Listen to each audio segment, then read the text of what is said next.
Bonjour bien-aimés et bienvenue dans la rhapsodie du mercredi 20 janvier 2021. Le pasteur Christ aborde avec nous aujourd'hui un thème merveilleux. Il dit uniquement des victoires.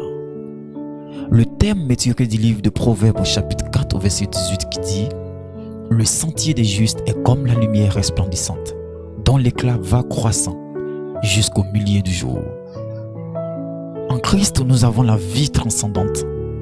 Nous gagnons toujours.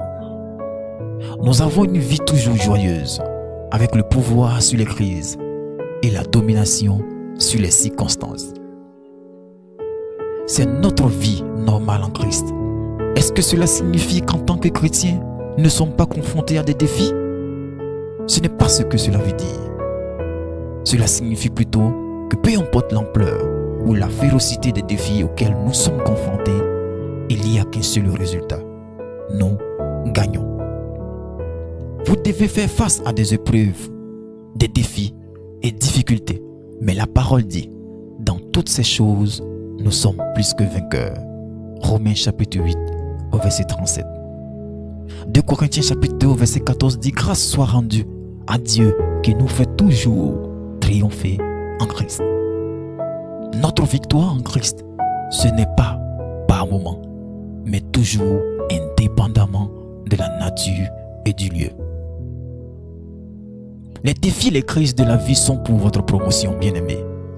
Par conséquent, ne soyez jamais intimidés. Vous les avez déjà surmontés en Christ. En Christ, vous avez une vie de paix, une vie de force, une vie de santé, une vie de prospérité, une vie de gloire et de puissance. Colossiens chapitre 1 verset 27 dit, Christ en vous, l'espérance de la gloire.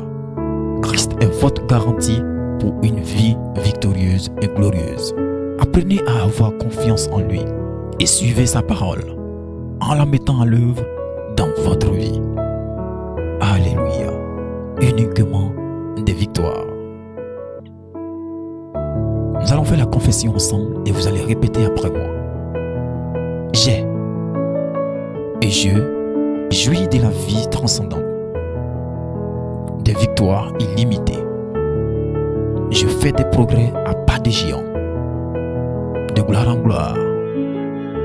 Quand les hommes sont abattus, je suis élevé, parce que plus grand est celui qui est en moi que celui qui est dans le monde. Alléluia. Wow. Pour une étude approfondie, visitez Romains chapitre 8, du verset 35 au verset 37, et 2 Corinthiens chapitre 2 au verset 14. Je vous souhaite de passer une agréable journée. Ne ratez pas le culte de mi-semaine ce soir dans vos différentes églises. Que Dieu vous bénisse. À demain.